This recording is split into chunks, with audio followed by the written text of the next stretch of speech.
ഇപ്പോൾ ഉത്തരാഖണ്ഡിൽ നിന്ന് വരുന്ന മറ്റൊരു വിവരം. ഉത്തരാഖണ്ഡിലെ മിന്നൽ പ്രളയത്തിലെ രക്ഷാപ്രവർത്തനത്തിന് തിരിച്ചടിയാവുകയാണ് മഴയും മണ്ണിടിച്ചിലും. ധാരാലി മേഖല ഒറ്റപ്പെട്ടിരിക്കുന്നു. 100ഓളം പേർ മണ്ണിനടിയിൽ കുടുങ്ങിക്കിടക്കുന്നുവെന്നാണ് സംശയം. ധാരാലിയിലേക്കുള്ള റോഡ് ഇടിഞ്ഞു പോകുന്നത് രക്ഷാപ്രവർത്തകർക്ക് മേഖലയിലേക്ക് എത്തിച്ചേരാൻ തടസ്സമാകുന്നുണ്ട്. നമ്മുടെ പ്രതിനിധി പിയാ സുനിലും നന്ദു പേരാമ്പ്രയും ഉത്തരാഖണ്ഡിലുണ്ട്. അവർ പോയ വഴിയിലും വലിയ രീതിയിൽ മണ്ണിടിഞ്ഞു വീഴുന്നതായിട്ട് നമ്മൾ കണ്ടു. വലിയ പാറയൊക്കെ വന്ന് ഇടിഞ്ഞു വീഴുന്നതായിട്ട് കണ്ടു. ഇപ്പോഴും പിയാ സുനിൽ നിൽക്കുന്നത് ആ വഴിയിലാണ്. വഴിയിൽ കാണാം പാറകളൊക്കെ കിടക്കുന്നത് കാണാം. ഇപ്പോഴും മഴ പെയ്യുകയാണ്. പിയാ സുനിൽ, ഇപ്പോഴും മഴ തുടരുകയാണോ? നമുക്ക് മുന്നോട്ട് പോകാൻ കഴിയാത്ത വിധം റോഡ് തകർന്ന് കിടക്കുകയാണോ? പിയാ സുനിൽ, നിങ്ങൾ ചായയും കാപ്പി എന്തെങ്കിലുമൊക്കെ കുടിച്ചോ?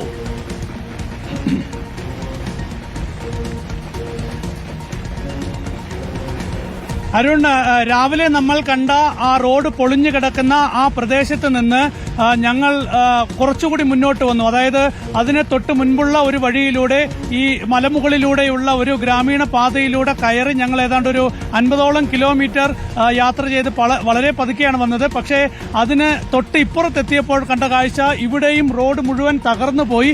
ഇപ്പോൾ ആ റോഡ് ഇവിടെ നിർമ്മിച്ചുകൊണ്ടിരിക്കുകയാണ്. അപ്പോൾ ഇവിടെ നമുക്ക് ദൃശ്യങ്ങളിൽ കാണാൻ കഴിയും. നന്ദു ഇവിടെ കാണിച്ചു തരും.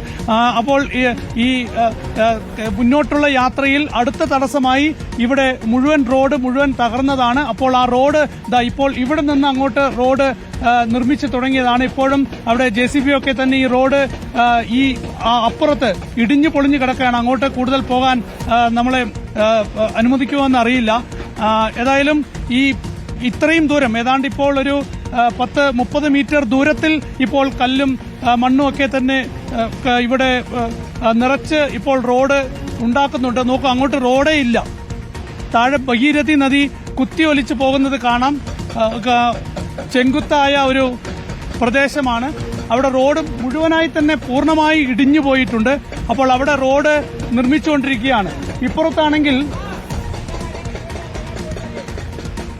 ഇപ്പോൾ പാറ പൊട്ടിച്ചുകൊണ്ട് ഈ മലനിരയുടെ താഴ്വാരത്തിലെ ഈ ഭാഗത്തെ പാറകൾ പൊട്ടിച്ച് ഒരു റോഡ് ഉണ്ടാക്കുകയാണ്. അതായത് അപകടകരമായ അവസ്ഥ തന്നെയാണ് ഇവിടെ നിലനിൽക്കുന്നത്. ഈ റോഡിന്റെ ഇപ്പുറത്തെ കാഴ്ചയാണെങ്കിൽ നിരനിരയായി സൈനിക വാഹനങ്ങളാണ്. അതുപോലെ തന്നെ NDRFന്റെ വാഹനങ്ങൾ കാണാം, SDRFന്റെ വാഹനങ്ങൾ കാണാം, പോലീസ് ഉൾപ്പെടെയുള്ള സുരക്ഷാ സേനകളുടെ വാഹനങ്ങളുണ്ട്.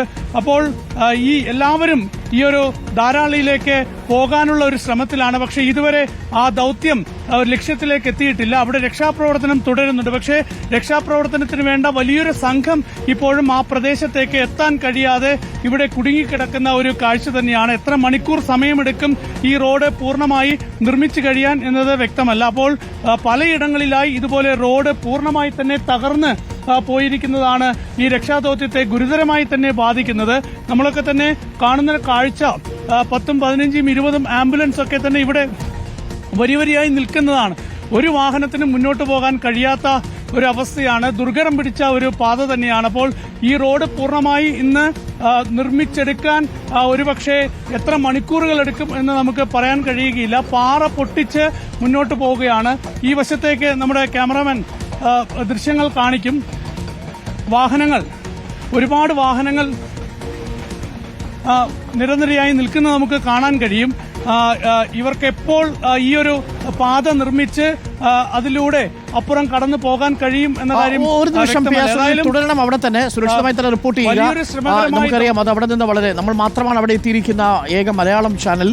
ഇപ്പോൾ പുഷ്കർ സിംഗ് ധാമി അവിടെ എത്തുന്നുണ്ട്. അതിന്റെ ദൃശ്യങ്ങൾ കൂടി നമുക്ക് പ്രേക്ഷകർക്കൊന്ന് കൊടുക്കാം. ഇപ്പോൾ ഉത്തരാഖണ്ഡ് മുഖ്യമന്ത്രി പുഷ്കർ സിംഗ് ധാമി ഇപ്പോൾ അവിടേക്ക് എത്തിയിട്ടുണ്ട്. ധരാലിയിൽ എത്തിയിട്ടുണ്ട്. ഹെലികോപ്റ്റർ മാർഗമാണ് എത്തിയത്. റോഡ് മാർഗം അവിടെ എത്തുന്നതിന് വലിയ തടസ്സങ്ങളുണ്ട്. പലയിടങ്ങളിലും റോഡ് ഇടിഞ്ഞു താഴ്ന്ന ഭാഗീരഥി നദിയിലേക്ക് പോയിട്ടുണ്ട്. ഇപ്പോൾ പ്രേക്ഷകർക്ക് കാണാം അവിടെ എത്തിയിരിക്കുന്ന പുഷ്കർ സിംഗ് ധാമി അവിടെ കാര്യങ്ങൾ നേരിട്ട് വിലയിരുത്തുകയാണ്. വലിയ രീതിയിലുള്ള അപകടമുണ്ട്. മാത്രമല്ല അപകടകരമായ ഒരു സാഹചര്യം ഇപ്പോഴും അവിടെ നിൽക്കുന്നു. എപ്പോൾ വേണമെങ്കിലും മേഘസ്ഫോടനം ഉണ്ടാകാം. മിന്നൽ പ്രളയത്തിനുള്ള സാധ്യതയുമുണ്ട് എന്നുള്ളതാണ് അവിടെ നിന്ന് ലഭിക്കുന്ന റിപ്പോർട്ട്. പ്രേക്ഷകർക്ക് കാണാം. റിപ്പോർട്ടറാണ്, നമ്മളാണ് അവിടെ എത്തിയ ആ ഭാഗത്ത് ഉത്തരകാശി ജില്ലയിലെത്തിയ ആദ്യത്തെ മലയാളി വാർത്താ സംഘം. ആ തത്സമയ ദൃശ്യങ്ങളാണ് നന്ദു പേരാമ്പ്രയും പിയാ സുനിലും പ്രേക്ഷകർക്ക് നൽകിക്കൊണ്ടിരിക്കുന്നത്. ആ ദൃശ്യങ്ങളാണ് പ്രേക്ഷകർ ഇപ്പോൾ കാണുന്നത്. തത്സമയം പുഷ്കർ സിംഗ് ധാമി ഇപ്പോൾ ധരാലിയിൽ എത്തിയിട്ടുണ്ട്. ആ ദൃശ്യങ്ങൾ കൂടി പ്രേക്ഷകർക്ക് കാണാം. വലിയ രീതിയിൽ കുത്തി ഒഴിച്ചു പോകുന്ന ഈ ഭാഗീരഥി നദിയുടെയും ഗീർഗംഗ നദിയുടെയും ഒക്കെ ദൃശ്യങ്ങൾ പുഷ്കർ സിംഗ് ധാമി ഹെലികോപ്റ്ററിൽ ഇരുന്ന് വീക്ഷിക്കുന്നുണ്ട്. നമ്മുടെ പ്രതിനിധി പിയാ സുനിൽ ഇപ്പോൾ അവിടെ എത്തിയിട്ടുണ്ട്. പ്രതികരണം. ഇവിടെ മൊത്തത്തിൽ സിങ്കായി പോയ റോഡ്. പിന്നെ എല്ലാവരും ശ്രമിച്ചുകൊണ്ടിരിക്കുക. മുന്നോട്ടും ഒരു 16 കിലോമീറ്റർ മുകളിലായിട്ട് പാലമെല്ലാം തകർന്നു പോയി. പാലത്തിന്റെ പണി ഇവിടുന്ന് ഇതുവരെ ക്ലിയർ ആകാതെ മുന്നോട്ട് പോയിട്ട് പാലത്തിന് പണി ചെയ്യാൻ പറ്റത്തില്ല. അപ്പോൾ എല്ലാവരും ശ്രമിച്ചുകൊണ്ടിരിക്കുകയാണ്. ഞങ്ങളുടെ മൊത്തം ടീം ഇവിടെ തന്നെ, രാത്രി ഫുൾ ഇവിടെ തന്നെ ആയിരുന്നു. മുഴുവൻ ടീമോട് മൊത്തം ടീം ഇവിടെ ഉണ്ട്. അപ്പം ഞങ്ങൾ പിന്നെയും പുതിയ മെഷീനുകളൊക്കെ വരുത്തുന്നുണ്ട് താഴേന്ന്. അപ്പോൾ അതിൻ്റെ ഇതിൽ ഞങ്ങളിപ്പോൾ ഇവിടെ നടന്നു കഴിഞ്ഞാൽ ശ്വാസത്തിന്റെ പ്രശ്നമുണ്ട്, അതുകൊണ്ട് കിട്ടത്തില്ല. ഓക്സിജന്റെ പ്രശ്നമുണ്ട്. ഈ എത്ര സമയം കൊണ്ട് ഈ പൊളിഞ്ഞ ഭാഗം നന്നാക്കി തരും? ഇതിപ്പം നമ്മൾ കട്ട് ചെയ്യുന്നതനുസരിച്ച് മേളിൽ നിന്ന് സിങ്ക് ആയിക്കൊണ്ടിരിക്കുക. അപ്പോൾ നമുക്ക് കറക്റ്റായിട്ട് ടൈം പറയാൻ പറ്റുന്നില്ല. എന്നാൽ മഴയും കൂടെ പെയ്തുകൊണ്ടിരിക്കുന്നതുകൊണ്ട് ടൈം ക്ലിയർ ആകുന്നില്ല. അത് നമുക്ക് അത് തന്നെയല്ല, ഇന്നലെ ആണെന്നുണ്ടെങ്കിൽ മേളിലൊരു ബാടെല്ലാം അവിടെ വന്നിട്ട് ഒരു ഗാവ് ഫുള്ളായിട്ട് പോയേക്കുക. അവിടെ ഒരുപാട് പേര് മരിച്ചിട്ടുണ്ട്. അവിടെയുള്ള സാധനങ്ങൾ പോകണമെങ്കിൽ തന്നെ ഇത് ക്ലിയർ ആകാതെ പോകാൻ പറ്റില്ല. ആംബുലൻസ് എല്ലാം നേരത്തെ ഇങ്ങനെ കിടക്കുക. അതിലൊന്നും ക്ലിയർ ആയി. ഇപ്പോൾ ഇത് ഞങ്ങളുടെ ജയ്സാർ, പുള്ളിയാണ് ഞങ്ങളുടെ ഇൻചാർജ്. എത്ര മണിക്കൂറായി ഇതിന് ഈ ഒരു റോഡ് നിർമ്മിക്കാൻ സമയമെടുത്ത്? എത്ര സമയമായി ഇത് സ്റ്റാർട്ട് ചെയ്തിട്ട്? ഇന്നലെ വൈകിട്ടാണ് മൊത്തം സിങ്ക് അയക്കുന്നത്. ഇന്നലെ വൈകിട്ട് ആ മഴയത്ത് മുതൽ തുടങ്ങിയേക്കുക. അന്നേരം തന്നെ പണി. രാത്രി ഞങ്ങൾ ആരും ഉറങ്ങിയിട്ടൊന്നുമില്ല. രാത്രി ഫുള്ള് ഇവിടെ തന്നെ പണിയില്ല. എത്ര പേരുണ്ട് ഇവിടെ ഈ ഒരു റോഡ് നിർമ്മിക്കാനുള്ള പ്രവർത്തനത്തിൽ? ഈ ഒരു സ്പോട്ടിൽ ഞങ്ങൾ ഈ ഒരു സൈറ്റിൽ എന്ന് പറയുമ്പോൾ ഒരു 10 പേരോളം ഇവിടെ ഉണ്ട്. ഇപ്പോൾ ബാക്കി മെഷീനറികളും ഉണ്ട്. അപ്പർ സൈഡിലും മെഷീൻ ഉണ്ട്. പിന്നെ എത്ര മണിക്കൂർ ഇനി എടുക്കും? കാരണം ഇപ്പോഴും അവിടെ രക്ഷാപ്രവർത്തനം തുടരുന്നു. ഒരുപാട് ഇപ്പോൾ ആംബുലൻസ് ഒക്കെ ഇവിടെ നിൽക്കുകയല്ലേ. എത്ര സമയം എടുക്കും ഇത് തീരാൻ? ഞങ്ങൾ കോശിച്ച് കറക്റ്റായിട്ട് നോക്കിക്കൊണ്ടിരിക്കുകയാണ്. എത്രയും പെട്ടെന്നാക്കാൻ പറ്റും അത്രയും പെട്ടെന്ന്. DMO എല്ലാം അവിടെ ഉണ്ട്. അപ്പോൾ അവരും പിന്നെ നമ്മൾ മണ്ടയ്ക്ക് പ്രഷർ ചെയ്തുകൊണ്ടിരിക്കുകയാണ് പെട്ടെന്ന് ശരിയാക്കണം എന്നുള്ള വെച്ചിട്ട്. അതനുസരിച്ച് നമ്മളിങ്ങനെ നടന്നുകൊണ്ടിരിക്കുക. എത്ര മണിക്കൂർ എടുക്കുന്ന പറയാൻ പറ്റും? കറക്റ്റായിട്ട് പറയാം. നമ്മൾ കറക്റ്റായിട്ട് നമുക്ക് ക്ലൈമറ്റ് എല്ലാം കറക്റ്റായിട്ട് നിൽക്കുകയാണെന്നുണ്ടെങ്കിൽ നമുക്കൊരു വൈകുന്നേരത്തോളമെങ്കിലും ആവും. അതിൽ പെട്ടെന്ന് പറ്റില്ല. എന്നറിയാം അപ്പുറം ഫുള്ള് റോഡ് സിങ്ക് ആയി പോയിരിക്കുക. ഇവിടുന്ന് കട്ട് ചെയ്യുന്ന കൂടാതെ തന്നെ അപ്പുറം ഫുള്ള് ഒരു 200 മീറ്ററോളം ഫുള്ള് പോയിരിക്കുക. ഈ ദുരന്തം നടന്ന ധാരാളിയിൽ എത്തുന്നതിന് മുൻപുള്ള ഇവിടെ മാത്രമേ പൊട്ടിയിട്ടുള്ളൂ? ഇനി ഇവിടുന്ന് ഒരു 15 കിലോമീറ്റർ അപ്പുറത്ത് മെയിൻ ബ്രിഡ്ജ് പോയി. അത് ഗഹനാനി എന്ന് പറഞ്ഞ നമ്മുടെ ഡെറ്റ് ഉണ്ട്. അത് കഴിഞ്ഞ ഉടനെ ഒരു 3 കിലോമീറ്റർ അപ്പുറം കഴിഞ്ഞാൽ ബ്രിഡ്ജ് ഫുള്ളായിട്ട് പോയിരിക്കുകയാണ്. എങ്ങനെയാ ഇവിടുന്ന് ഈ വണ്ടികളൊക്കെ അവിടെ എത്തുക? ഇവിടുന്ന് പോയാലും ഗഹനാനി പോയി കിടക്കാനേ പറ്റുള്ളൂ. അപ്പുറം പിന്നെ ആ ബ്രിഡ്ജിന്റെ പണി കഴിഞ്ഞതിന് ശേഷം മാത്രമേ അപ്പുറത്ത് പോകാൻ പറ്റുള്ളൂ. ബ്രിഡ്ജിന്റെ പണി തുടങ്ങിയോ? ഇല്ല, ഇവിടുന്ന് സാധനം പോകാതെ ബ്രിഡ്ജിന്റെ പണി നടക്കാൻ പറ്റില്ല. ഈ ആംബുലൻസ് ഒക്കെ എങ്ങനെയാ ഈ രക്ഷാപ്രവർത്തനം നടക്കുന്ന സ്ഥലത്തെത്തുക? റിസ്ക് ടീം പോയിട്ടുണ്ട്. അവിടുന്ന് ഏതെങ്കിലും ആംബുലൻസിൽ കയറ്റി ബ്രിഡ്ജ് വരെ എത്തിക്കഴിഞ്ഞാൽ ബ്രിഡ്ജ് എങ്ങനെയും പാറാക്കി ഇപ്പുറത്ത് പോകാന്നുള്ളേ ഉള്ളൂ. അല്ല അപ്പുറം റോഡ് പാറാക്കാൻ എങ്ങനെ? ഒരു വണ്ടിയും കിടക്കില്ല. ഒരു വണ്ടിയും പോയില്ല. ഒരു 2 വീലർ പോലും പോയില്ല. അതേ കണ്ടീഷനാണ്. ഈ ബ്രിഡ്ജ് ഇപ്പൊ ഇനി നിർമ്മിച്ചു കഴിഞ്ഞാലേ അപ്പുറത്തേക്ക് എത്താൻ പറ്റും. അത്രേ ഉള്ളൂ.